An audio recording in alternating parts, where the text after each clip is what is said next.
E aí, rapaziada do São Paulo na depressão, como é que vocês estão? Tô chinelando pra gravar vídeo, mas eu tava meio sem tempo, agora tô conseguindo ter. E hoje é meu jogo contra o Primavera, né? Já tá de tarde, eu tô fazendo o vídeo logo depois que o jogo acabou. Eu tô muito elétrico e com muita raiva, então tá tudo muito na minha cabeça. Que jogo pífio. Antes, curtem, comentem, compartilhem, né? Tem que pedir. Que jogo pífio. Assim, é ridículo. Pra mim, que jogo ridículo. Não existe o São Paulo tomar pressão e estar perdendo e jogando pior do que um time com nome de estação. O nome dos caras é Primavera. Não querendo desrespeitar os torcedores do grande Primavera da cidade de Indaiatuba, mas é o Primavera, tá? O único desconto que pode existir sobre tudo isso é o fato que os times do interior de São Paulo se preparam o ano inteiro para jogar o Paulistão. Isso é um fato, tá? Antes a gente tinha mais de 10 rodadas do Paulistão e os caras realmente se preparavam para as mais de 10 rodadas do Paulistão. Hoje, o São Paulo, hoje todos os times do Paulistão Série A jogam 8 jogos. Deixa o campeonato dinâmico, deixa o campeonato elétrico, deixa acirrado, deixa tudo muito possível no Campeonato Paulista. A prova mesmo é que hoje eu fui ver o jogo da Portuguesa com o Igor contra a Ponte Preta. Tá? Foi um jogo, tecnicamente falando, horroroso, tá? E estamos falando de dois times que se preparam o ano inteiro para jogar com o Campeonato Paulista. A Ponte Preta hoje, atualmente, é um time que joga a Série B, a Portuguesa é um time que joga a Série D, e a Portuguesa e a Ponte Preta jogam o Campeonato Paulista Série A. E foi um jogo horroroso, mas você vê que são times que se prepararam para jogar o Paulistão. Então, todos eles estavam aptos a entrar e estarem fisicamente. Como eu disse, foi um jogo muito feio, foi um jogo ruim, foi um jogo com falta de técnica, foi um jogo onde estava o campo pesado, chuva pra caralho. Só que, mesmo assim, foi um jogo de futebol muito físico, porque eram dois times preparados para jogar o físico.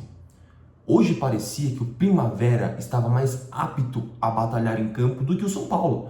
Isso é abismático, é ridículo, é feio, é horroroso, é tosco, é bizarro. Não queriam desrespeitar os jogadores do Primavera. Por quê? De novo, eles se preparam o ano inteiro para jogar contra os times grandes e os outros times do mesmo nível no Paulistão. Então, assim, tem que dar um certo desconto para o Primavera ou para o São Paulo, vice-versa. Porém, inadmissível o São Paulo não conseguir bater fisicamente com o Primavera e muito menos taticamente. É bizarro. A folha salarial é o quádruplo do que o Primavera deve ser. Cara, como me dá desgosto ver jogadores sem qualidades no time do São Paulo. Primeiro começa com... tem um lance de bola de falta direta pro gol do São Paulo, uma falta bem na boquinha da área do Primavera, no primeiro tempo. Quem que vai pra cobrança? Lucas e Dória. Aí você pensa, o Dória não vai bater a falta.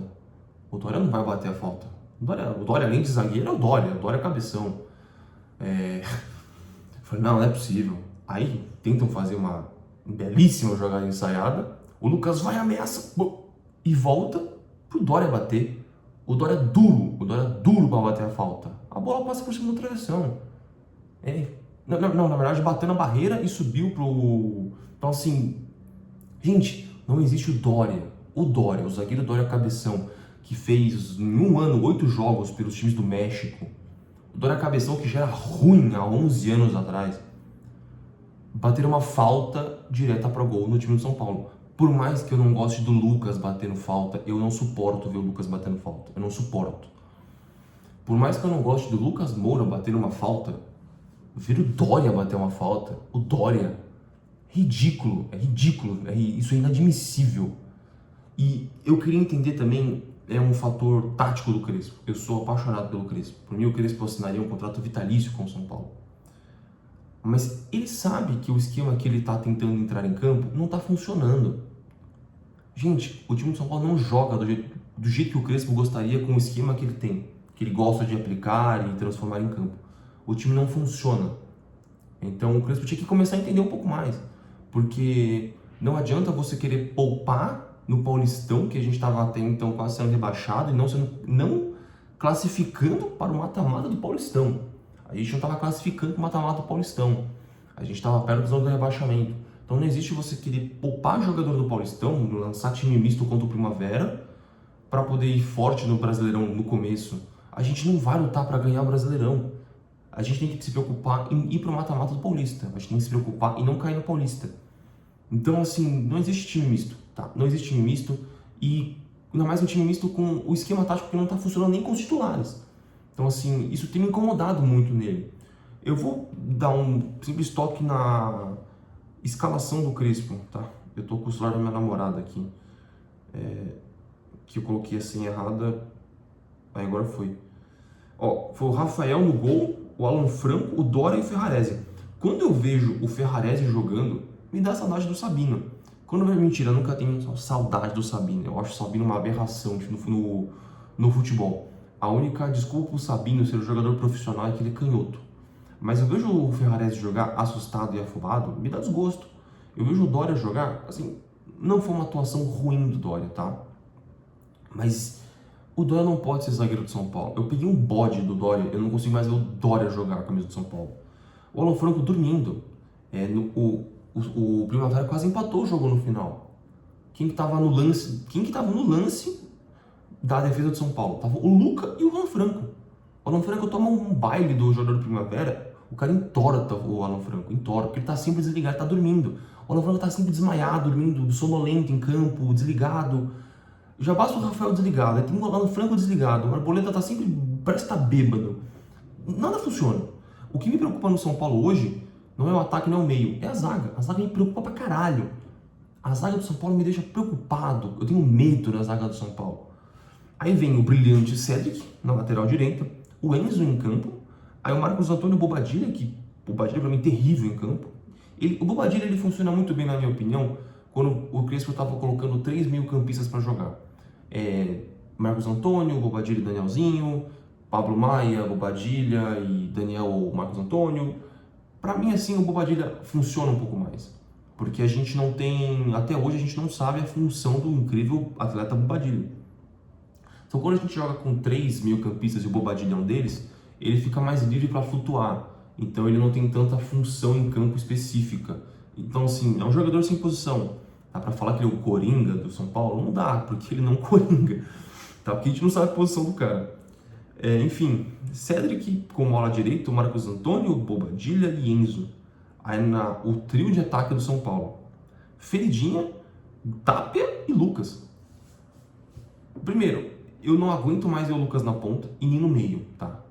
O Lucas parece estar realmente recuperando a boa forma dele. Parece, tá? Só que pra mim a boa forma dele não é o suficiente mais, parece. Eu tô muito desesperançoso com o Lucas. Eu acho que se ele pelo menos não se machucar durante o ano inteiro, é um bom reforço pro time de São Paulo. É um jogador que pode pelo menos ser do nível do São Paulo Futebol Clube. Não é que nem Ferreirinha. Pra mim, Ferreirinha é uma abominação. Eu tenho vergonha, eu sinto vergonha, quando eu falo que o Ferreirinha é jogador do São Paulo. Quando o meu tio palmeirense me pergunta, e o Feridinha lá no São Paulo, como é que tá o Ferreirinha? Eu tenho vergonha de falar que o Ferreirinha joga no São Paulo. Eu tenho vergonha de quando me perguntam, o que é o camisa 11 do São Paulo? É o Ferreirinha. O Ferreirinha é burro, o Ferreirinha é desprovido de inteligência, ele é desprovido de massa cinzenta no cérebro. O Ferreirinha é uma anta, é uma jamanta, ele é burro. Quando ele chuta com a direita, eu acho que ele é canhoto. Quando ele chuta com a esquerda, eu acho que ele é destro. Quando eu vejo que ele cai com todas as pernas, eu vejo que ele é sem perna, é ridículo. O Ferreirinha devia estar no hospício preso. O Ferreirinha não sabe jogar bola. O Ferreirinha é um demente mental de burro que ele é. Eu não suporto ver o Ferreirinha com a camisa do São Paulo. Chegou a proposta de 3 clubes pro Ferreirinha. Vende, se desfaz, rescinde o contrato. Eu não aguento mais ver o Ferreirinha com a camisa do São Paulo. Ou ele assume que ele vai ser um eterno reserva com o São Paulo. Eterno reserva. É o cara de fazer fumaça no segundo tempo. Ou vai embora, foge daqui, vende, ou mata ele, esquarteja em 50 pedaços e joga ele numa mala e joga no rio. Eu não aguento mais ver o Ferreirinha com a camisa do São Paulo. Ele é ridículo de ruim e bizarro. Eu não sei como ele ficou até o final do jogo jogando. Eu acho que o Crespo não consegue ver que ele não serve para jogar bola. Eu vejo o Ferreirinha, a camisa do São Paulo, tenho saudade do Marcinho, saudade do Tomás. Eu sinto falta de cada pereba que passou no time de São Paulo. Eu acho ridículo o Ferreirinha em campo, ridículo de ruim.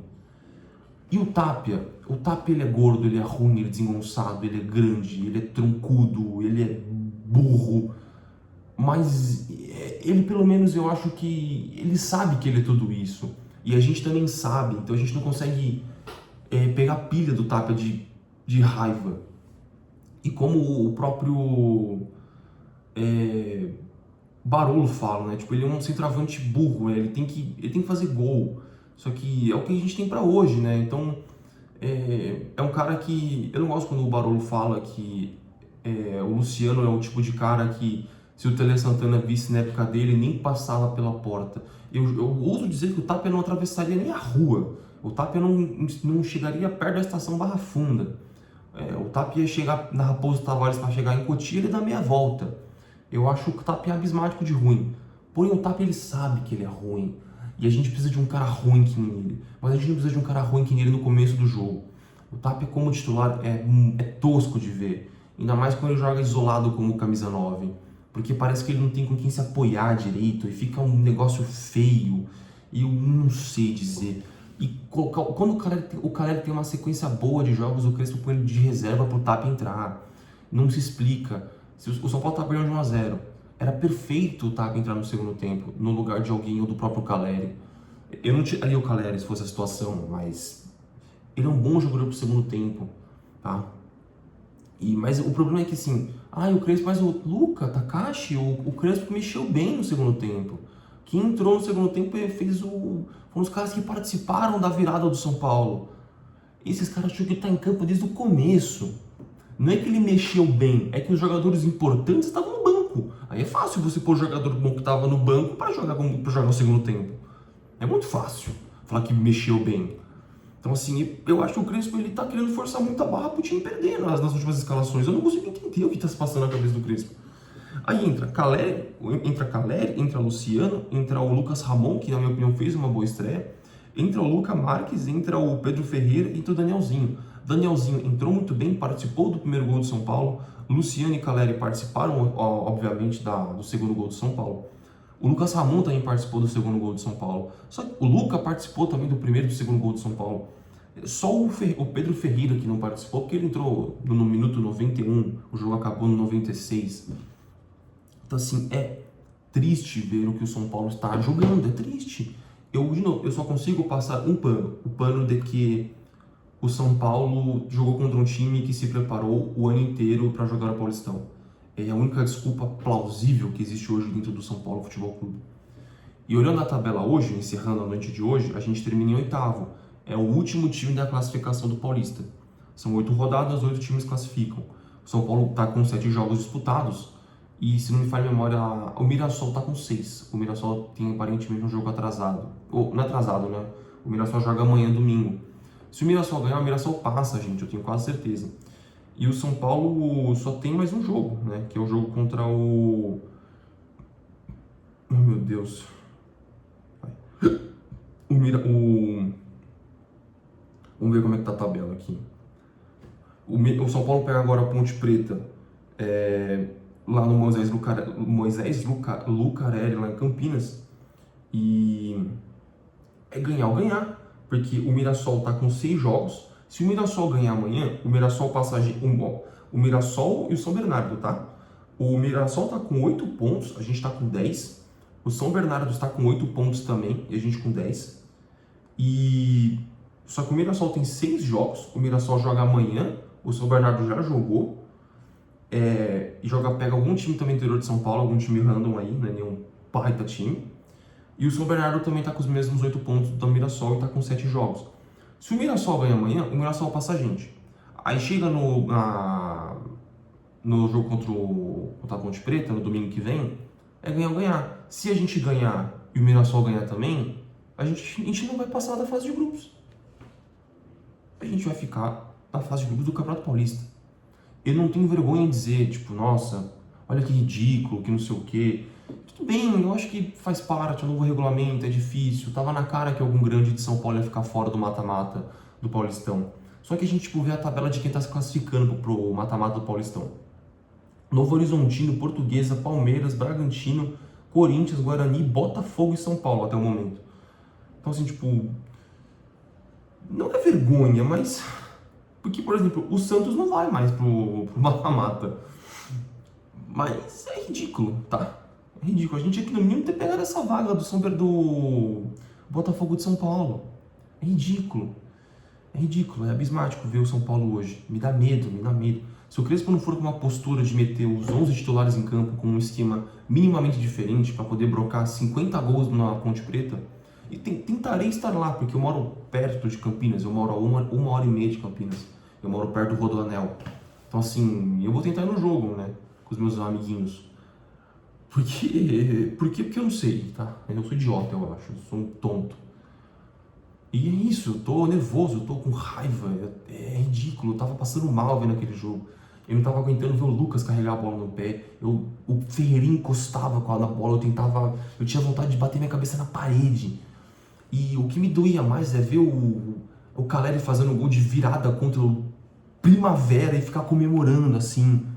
Caleri, você fez o gol da virada contra o Primavera, de pênalti. Eu tava com medo de você errar o pênalti. O centroavante do meu time não sabe bater pênalti. Ele bateu mal ainda, na minha opinião. Na minha opinião, o cara bateu mal o pênalti. E o goleiro que foi pior ainda, porque é o goleiro do Primavera. Então, assim, é abismático ver o buraco que a gente tá se enfiando. Me dá medo, me preocupa. Aí ele vai e comemora como se fosse o gol da virada do mata-mata. Não é. Bom, eu extravasei o que tinha pra extravasar. Eu acho que... Nossa, eu não sei o que esperar, tá? Pra mim, o único cara que acho que se salvou nesse jogo, pra mim, dos titulares, foi o Marcos Antônio. Eu acho que o Cedric fez até que uma boa partida. Ele acertou os cruzamentos, por incrível que pareça. O Enzo também não fez uma partida tão ruim, tão abaixo. Fizeram o que eles são, né? Jogadores medianos. O Rafael, pra mim, também, na minha opinião, ele pecou um pouco no primeiro gol. Porque, tudo bem, mas foi uma bola desviada, né? O tananã, não sei o que lá. Tudo bem, mas, poxa vida, um goleiro com o mínimo de reação já teria pelo menos tentado pular, sabe? Ter trocado de lado rápido e pulado. O Rafael, não sei se tem que trocar o goleiro, se tem que trocar a comissão de goleiro, eu não sei. Eu vou esperar pra ver que vai ser esse Paulistão aí, mas de certa forma me anima, porque o time pelo menos tem esse espírito aguerrido de buscar resultado. Me anima que pelo menos os jogadores estão unidos. O elenco está unido, o técnico conjunto com o técnico, os jogadores estão em pró jogar pelo São Paulo.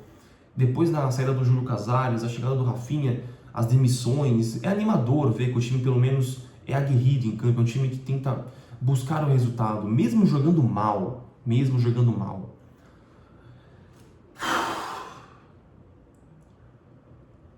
Cara, difícil, cara. Difícil. Eu vou dormir agora, tá bom? Obrigado aí quem assistiu até o final, viu? Tamo junto aí. Vamos buscar aí a classificação. Vamos, São Paulo.